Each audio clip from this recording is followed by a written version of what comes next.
afin de faire le pendant entre les combats qui ont lieu en Ukraine et où beaucoup de Russes tombent chaque jour.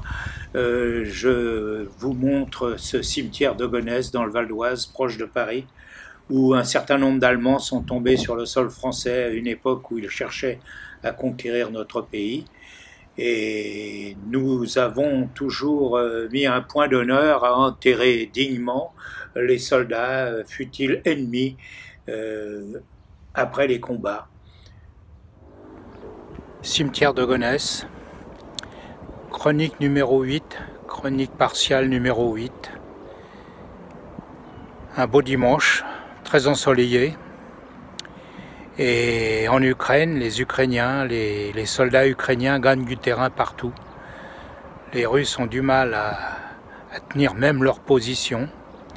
Ainsi Kharkiv est tombé il y a 2 jours. Et ce sont les Ukrainiens qui ont repris possession de leur ville. Les Ukrainiens sont sur la bonne voie. Une voie qui va les amener à être vainqueurs des Russes. D'ailleurs, le président d'Ukraine a annoncé ce matin, après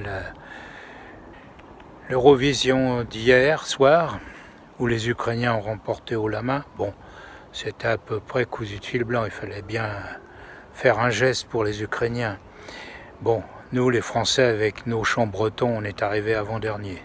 Bon, c'est un peu stupide d'avoir voulu mettre une province à l'honneur, alors que bon, les gens en Europe sont habitués à la chanson française et aux paroles françaises surtout. Bon, toujours pour revenir à cette Eurovision gagnée par les Ukrainiens haut la main, le président ukrainien a eu la bonne idée de dire que l'année prochaine, ça se situerait à Kiev, en Ukraine. Donc, il estime que la guerre sera finie et qu'eux-mêmes auront reconquis toutes les zones perdues. Bon, on peut toujours espérer, mais rien ne prouve que ça pourra se faire dans ce schéma un peu improvisé à la hâte. La guerre n'est pas finie, loin s'en faut. À mon avis, il y en a encore pour 3-4 mois, et peut-être même plus si les Russes s'acharnent. Avec tout ça, les Russes perdent sur tous les tableaux. Ils perdent sur tous les tableaux, puisque là, la Finlande et la Suède ont demandé d'intégrer l'OTAN, ce qui ne fait pas de doute et ce qui va se faire très rapidement, sans doute dans les jours à venir. Bon, déjà, les Finlandais comme les Suédois faisaient des manœuvres conjointes avec les troupes de l'OTAN, mais là, bon, ils intègrent l'OTAN, donc ça veut dire que les Russes sont cernés de tous les côtés. Il ne reste plus que les Chinois au sud, peut-être, pour intervenir et récupérer les territoires qu'eux-mêmes ont perdus il y a déjà pas mal de temps. C'était à la fin du 19e siècle. Voilà les nouvelles de ce dimanche. Et bon, bah pour l'Ukraine, tout a l'air de rouler confortablement. Bien qu'il y ait beaucoup de morts, hein, des deux côtés, pas seulement du côté russe. Beaucoup de morts russes, bien sûr, mais aussi beaucoup de morts ukrainiens. Et puis il reste toujours la grande usine d'Azovstal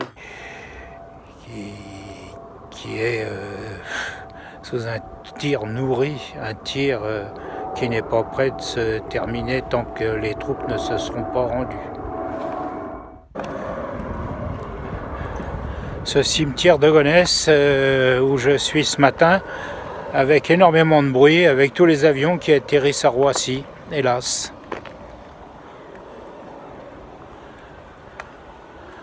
Le repos éternel n'est pas en vigueur dans ce cimetière, troublé toutes les 2 ou 3 minutes par l'atterrissage ou le décollage d'un avion selon les vents.